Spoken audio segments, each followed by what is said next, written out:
Hello everyone, मैं मीनाक्षी बजाज एक बार फिर आप सबका वेलकम करती हूँ अपने चैनल पर। मुझे उम्मीद है कि आप एक रेगुलर व्यूअर हैं जो कि कई सारे टॉपिक्स मेरे से समझ चुके हैं और आने वाले टाइम में भी और टॉपिक्स को समझते चले जाएंगे। आज का हमारा टॉपिक है रिक्रूटमेंट। ये ह्यूमन रिसोर्स मैनेजमेंट का एक बहुत ही इंपॉर्टेंट टॉपिक है। ह्यूमन रिसोर्स मैनेजमेंट के कई सारे वीडियो लेक्चर्स मेरे चैनल पर अवेलेबल हैं, जिसकी प्लेलिस्ट का लिंक डिस्क्रिप्शन बॉक्स में प्रोवाइडेड है। तो आप वहां से पूरा सब्जेक्ट मेरे से कवर कर सकते हैं।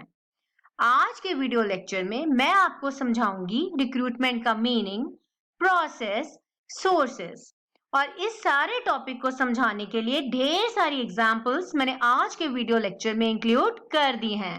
तो आइए स्टार्ट करते हैं इस टॉपिक को सीखना। आज का टॉपिक हम स्टार्ट करेंगे मीनिंग ऑफ रिक्रूटमेंट के साथ। रिक्रूटमेंट का मतलब होता है एक ऐसी एक्टिविटी, सीरीज ऑफ एक्टिविटी। इसमें बहुत इंपॉर्टेंट बात यह है कि रिक्रूटमेंट एक प्रोसेस है। इसके अंदर एक एक्टिविटी नहीं होती, कई सारी एक्टिविटीज होती हैं और ये सारी एक्टिविटीज का एक ही ऑब्जेक्टिव होता है, एक कॉन्टेक्ट तैयार करना। कॉन्टेक्ट किसका करना है? कॉन्टेक्ट है एम्प्लॉयर और एप्लीकेंट के बीच में।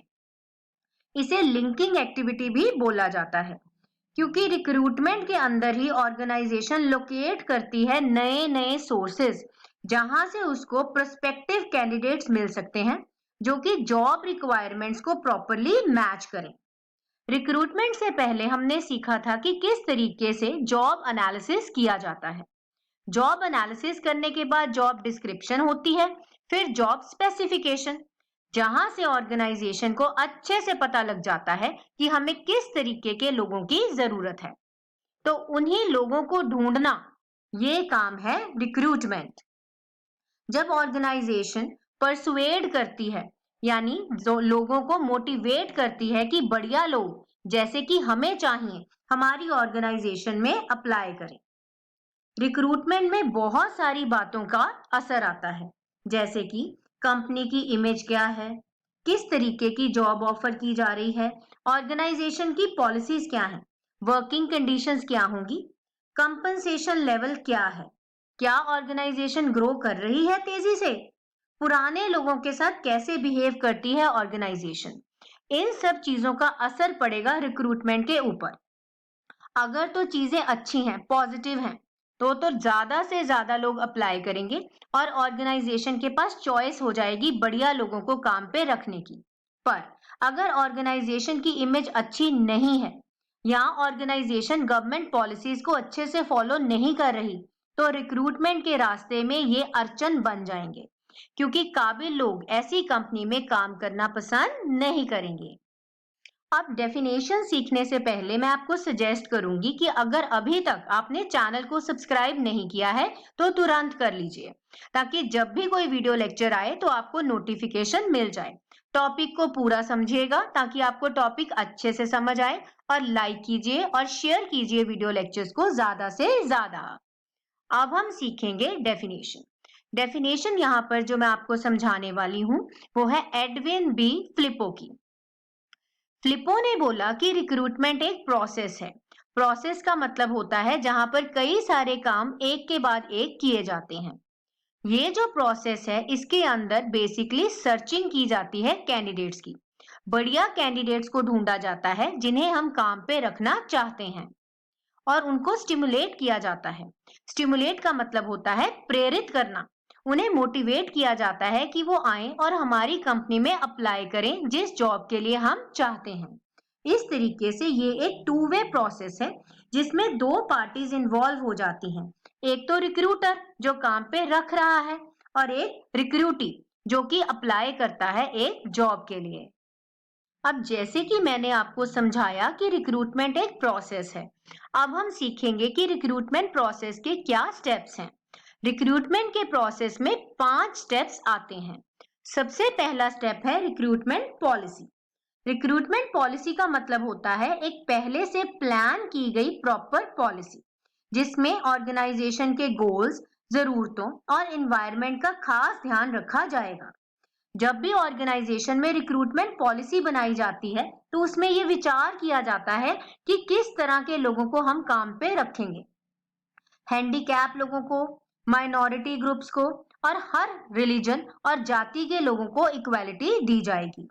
इसके अलावा हर एक रूल को फॉलो करना और लोगों को जॉब सिक्योरिटी देना, इन सब चीजों को पॉलिसी में इंक्लूड कर लिया जाएगा। दूसरा स्टेप है रिक्रूटमेंट ऑर्गेनाइजेशन। इसका मतलब है कि जो कंपनी काम पे रख रही है उसका स्ट्रक्चर क्या है। दो तरीके की कंपनीज होती हैं, एक होती है सेंट्रलाइज्ड, एक होती है डिसेंट्रलाइज्ड। इसके ऊपर डिटेल में वीडियो लेक्चर मेरे चैनल पर अवेलेबल है। जो तो कंपनी होगी सेंट्रलाइज्ड, वहां पर ये सारे डिसीजन हेड ऑफिस में लिए जाएंगे, और जो कंपनी डिसेंट्रलाइज्ड होगी वहां पर हर डिपार्टमेंट अपनी जरूरत के अनुसार रिक्रूटमेंट का प्रोसेस करता जाएगा। तीसरा स्टेप है डेवलपिंग सोर्सेज ऑफ रिक्रूटमेंट। कहां से लोगों को ढूंढना है। यहाँ पर कंपनी के पास दो मेन सोर्सेज होते हैं, इंटरनल सोर्सेज और एक्सटर्नल सोर्सेज। आज के वीडियो लेक्चर में हम सीखेंगे कि इंटरनल सोर्सेज कैसे होते हैं, किस तरीके से कंपनी यूटिलाइज करती है। तो चलिए पहले हम इंटरनल सोर्सेज को सीख लेते हैं। इंटरनल सोर्सेज कंपनी के लिए बहुत बढ़िया होते हैं, क्योंकि इसकी मदद से लोगों का मोटिवेशन लेवल बढ़ता है। लोगों को लगता है कि हम इम्पोर्टेंट हैं।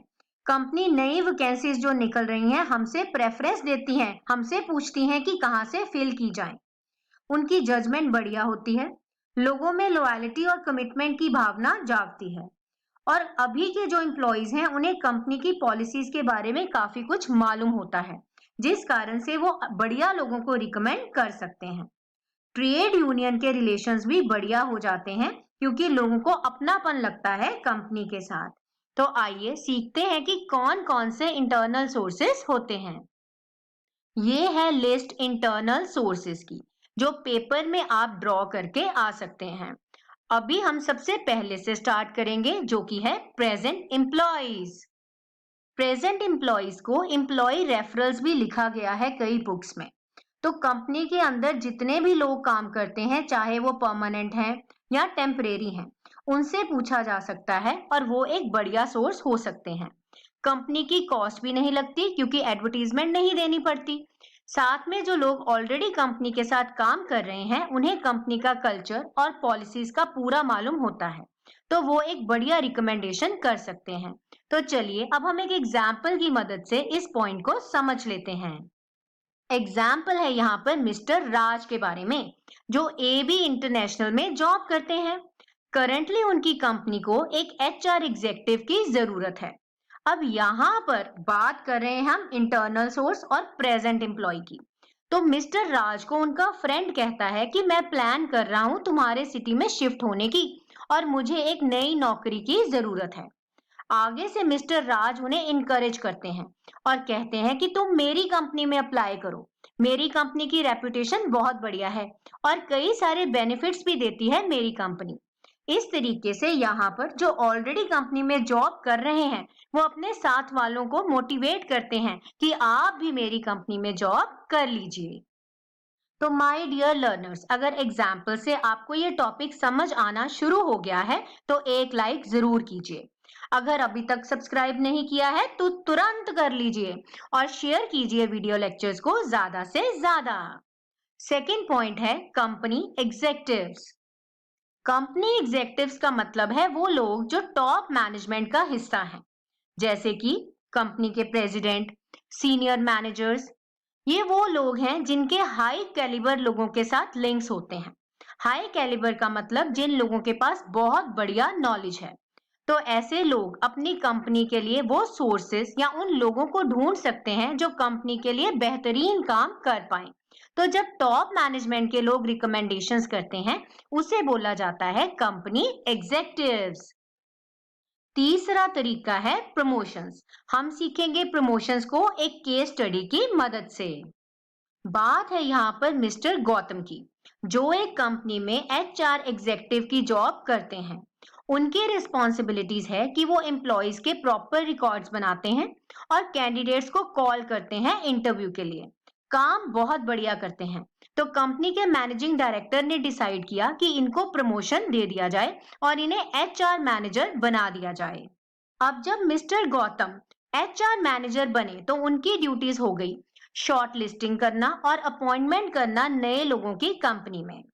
दूसरा रिस्पॉन्सिबिलिटी उन्हें ये दी गई कि अब वो सारे एम्प्लॉयज की सैलरीज का रिकॉर्ड रखेंगे और अकाउंट्स डिपार्टमेंट के साथ तालमेल बिठाते हुए देखेंगे कि कब किसकी सैलरी बढ़ाई जाए।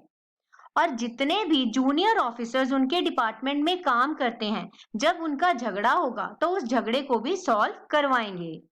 तो यहाँ से हमें ये समझ आता है कि प्रमोशन के अंदर अपग्रेडिंग हो जाती है, जॉब प्रोफाइल बढ़िया हो जाती है।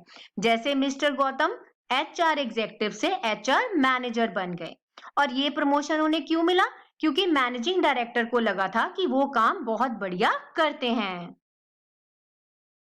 प्रमोशन का रिजल्ट है वर्टिकल शिफ्टिंग, मतलब लोअर पोजीशन से हायर पोजीशन की तरफ जाना, ज्यादा रिस्पॉन्सिबिलिटीज होना। हमने एग्जाम्पल्स में ये बात सीख ली। सैलरी भी बढ़ती है, फैसिलिटीज भी ज्यादा दी जाती हैं और स्टेटस बढ़ जाता है ऑर्गेनाइजेशन में। एम्प्लॉय ज्यादा मोटिवेट होता है, उसे लगता है कि मेरी काबिलियत को कंपनी ने सराहा है।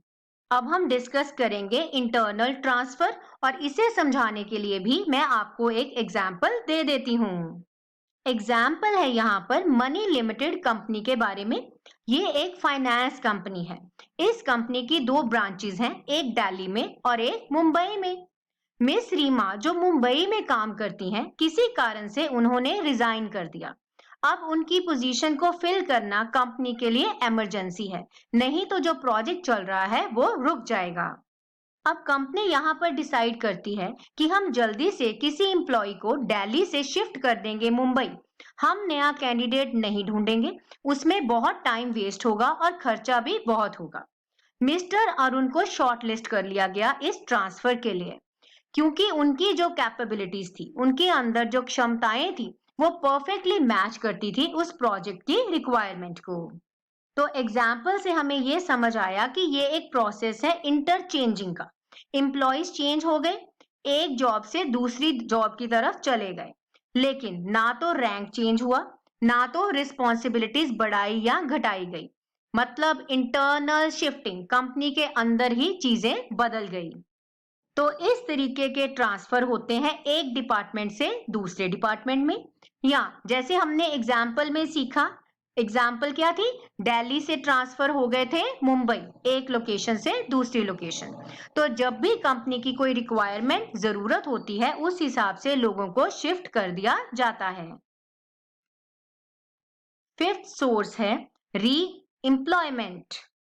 रीएम्प्लॉयमेंट का दूसरा नाम है पुराने लोगों को दोबारा से काम पर बुला लेना।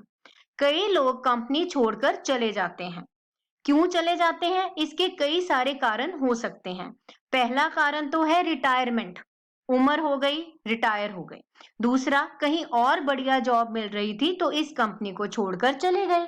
तीसरा कारण ये हो सकता है कि लोगों को कोई अपनी पर्सनल प्रॉब्लम थी जिस कारण से वो काम छोड़कर चले गए।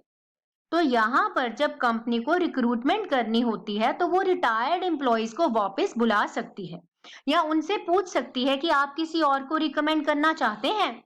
या जो लोग कंपनी छोड़कर गए थे किसी और जॉब पर, वहां पर उन्हें ज्यादा तनख्वाह का लालच देते हुए मोटिवेट किया जा सकता है वापस आने के लिए। अगली बात, अगर कोई पर्सन अपने पर्सनल रीजन से गया था तो एक बार दोबारा पूछा जा सकता है कि क्या आप वापस आना चाहते हैं। इसका फायदा ये है कि ऐसे लोग ऑलरेडी कंपनी के साथ काम कर चुके हैं, कंपनी को मालूम है कि इनकी परफॉर्मेंस कैसी है, तो ये एक बहुत बढ़िया तरीका साबित हो सकता है। तो इसके साथ ही हमारे इंटरनल सोर्सेज कंप्लीट हुए, वो भी ढेर सारी एग्जांपल्स के साथ। अगले वीडियो लेक्चर में हम सीखेंगे कि एक्सटर्नल सोर्सेज क्या होते हैं। तो आप भूलिएगा नहीं, चैनल को सब्सक्राइब कीजिए।